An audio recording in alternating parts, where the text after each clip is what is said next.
Hello बच्चों, let's see the following question. An amount of 0.18 mole of an ideal monoatomic gas is held in an insulated cylinder fitted with a piston.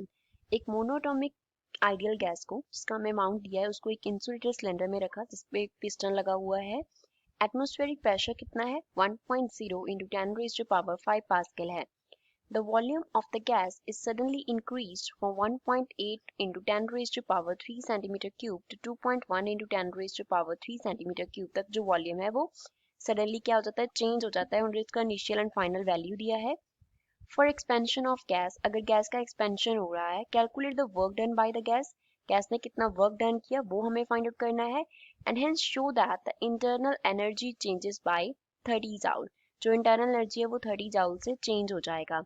Second, determine the temperature change of the gas. Gas का कितना temperature change होगा and state whether the change in is an increase or a decrease. जो change होगा वो increase होगा या decrease होगा, increase होगा और डिक्रीज होगा ये हमें बताना है. So first of all we will talk about the key concept used in the question. इस क्वेश्चन में क्या की कॉन्सेप्ट हम यूज करेंगे. We will use the first law of thermodynamics here. First law of thermodynamics हम इसमें use करेंगे. According to first law of thermodynamics हमारे पास क्या स्टेटमेंट होता है. We have D Q is equals to D U plus D W होता है. अब यहाँ पे डी जो है वो रिप्रेजेंट कर रहा है, डी रिप्रेजेंट कर रहा है चेंज को, क्यू जो है वो रिप्रेजेंट करता है हीट को, you here represents the internal energy, internal energy and W जो है वो रिप्रेजेंट करता है वर्क डन को. W here represents the work done.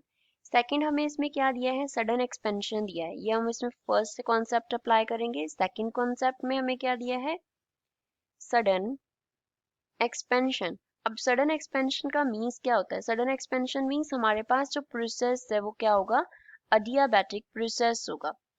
अडियाबैटिक process, अडियाबैटिक process जिसमें हीट का चेंज जो है वो अगर नहीं करता तो डेल्टा क्यू जो डी क्यू जो है वो जीरो हो जाएगा. तो इस केस में डी यू जो है D U plus D W वो क्या हो जाएंगे जीरो के इक्वल हो जाएगा उसका सम. तो D W will be equals to minus of D U. तो जो वर्क डन होगा वो क्या होगा at the expense of internal energy होगा. जितना वर्क डन होगा उतनी इंटरनल एनर्जी क्या कर जाएगी डिक्रीज कर जाएगी. तो पहले वर्क डन कैलकुलेट करते हैं. हमें वॉल्यूम का इनिशियल वैल्यू जो है वो कितना दिया है 1.8 into 10 raised to power 3 and units क्या है सेंटीमीटर क्यूब है. Now we know that 1 centimetre cube को अगर हमें मीटर में कन्वर्ट करना हो तो वो क्या होता है 10 raised to power -6 metre cube हो जाता है. तो यहाँ पे हमारे पास क्या आ जाएगा 1.8 into 10 raised to power 3 plus 10 raised to power -6 तो क्या देगा 10 raised to power -3 metre cube देगा. Similarly, the final value of the volume is 2.1 into 10 raised to power 3 centimeter cube दिया है. We can write 2.1 into 10 raised to power -3 meter cube. And जो pressure का value हमें दिया है वो क्या दिया है 1 into 10 raised to power 5 and units हैं Pascal. तो dW हम कैसे find out करेंगे. It will be equals to PdV pressure into change in volume. तो यहाँ से हम dW को क्या लिख सकते हैं P into V2 minus V1. तो वैल्यूज फिल कर दो. P का value 1 into 10 raised to power 5 है. V2 का value 2.1 into 10 raised to power -3 है. माइनस V1 का value 1.8 into 10 raised to power -3 है. तो यहाँ से हमारे पास dW जो है वो किसके इक्वल आ जाएगा. It will be equals to 10 raised to power 5 multiply by 2.1 में से 1.8 माइनस करेंगे तो 0.3 होगा multiply by 10 raised to power -3. तो ये बन गया 0.3 into 10 raised to power 2 which means change in work जो है और वर्क डन कितना हो रहा है we can say it is equals to 30 and units क्या होंगे जाउल होंगे. तो अब dW अगर 30 जाउल के इक्वल है तो कॉरेस्पॉन्डिंगली माइनस du किसके इक्वल होगा 30 जाउल के. तो हम यहाँ से लिख सकते हैं कि जो चेंज इन इंटरनल एनर्जी हो रहा है वो क्या हो रहा है डिक्रीज कर रही है इंटरनल एनर्जी. du जो है वो क्या है नेगेटिव है. du हमारे पास क्या आ रहा है नेगेटिव आ रहा है. दैट मीन्स जो इंटरनल एनर्जी है u वो क्या कर रहा है डिक्रीज कर रहा है. इंटरनल एनर्जी डिक्रीज करके और उसमें चेंज कितना हो रहा है चेंज इज ऑफ 30 जाउल. तो यही हमें प्रूफ करना था. वर्क डन कितना हुआ वर्क डन इज 30 जाउल और चेंज इन इंटरनल एनर्जी कितना हुआ 30 जाउल. अब एडियाबैटिक एक्सपेंशन में अगर हम वर्क डन के लिए फॉर्मूला लिखें, वर्क डन W के लिए फॉर्मूला लिखें तो वो हमारे पास क्या होता है, NR upon gamma minus 1 into dt होता है। dt क्या है हमारे पास, dt रिप्रेजेंट करता है चेंज इन टेम्परेचर को। n here represent number of moles.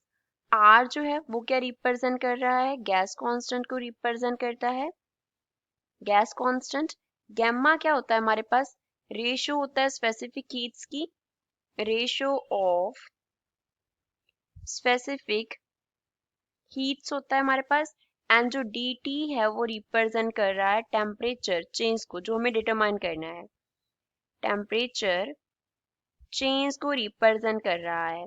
तो अब हमारे पास इनका वैल्यूज क्या है, n का वैल्यू हमें क्वेश्चन में दिया गया है 0.18 मोल्स दिए गए हैं हमें गैस के।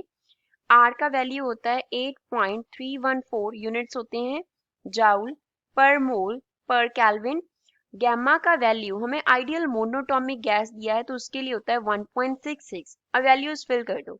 वर्क डन हमने कैलकुलेट किया 30 के इक्वल। एन का वैल्यू कितना है हमारे पास 0.18, 0.18। आर का वैल्यू 8.314, साथ में क्या आ गया हमारे पास dt change in temperature divide by हमारे पास क्या आ गया, यहाँ पे होता है गैमा माइनस 1, तो 1.66 माइनस क्या कर देंगे 1 कर देंगे। तो यहाँ से हम क्या लिख सकते हैं, 30 को मल्टीप्लाई कर देंगे, 1.66 से 1 को माइनस किया तो 0.66, वो 30 के साथ क्या हो जाएगा मल्टीप्लाई हो जाएगा, इज इक्वल्स टू 0.18 इंटू 8.314 को अगर हम मल्टीप्लाई करेंगे तो वी विल गेट 1.49652, साथ में क्या आ गया हमारे पास dt आ गया। तो यहाँ से dt का वैल्यू क्या आएगा, dt will be equals to 30 multiply by 0.66, तो ये हमें देगा 19.8 डिवाइड बाय क्या हो जाएगा 1.49652।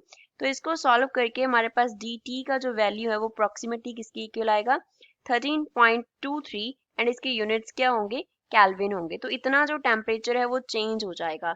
अब क्योंकि हमारे पास एडियाबैटिक एक्सपेंशन हो रहा है, क्या हो रहा है एक्सपेंशन हो रहा है, एंड वर्क डन जो है वो गैस कर रहा है, work is done by the gas, जो गैस है वो वर्क डन कर रहा है, तो जो टेम्परेचर है वो क्या करेगा डिक्रीज करेगा, क्योंकि इंटरनल एनर्जी डिक्रीज हो रहा है तो कॉरेस्पॉन्डिंग टेम्परेचर जो है वो क्या हो रहा है डिक्रीज हो रहा है, temperature of the gas will decrease. तो यही हमें बताना था कि टेम्परेचर कितना चेंज होगा एंड डिक्रीज होगा या इंक्रीज होगा। I hope you understood well, thanks.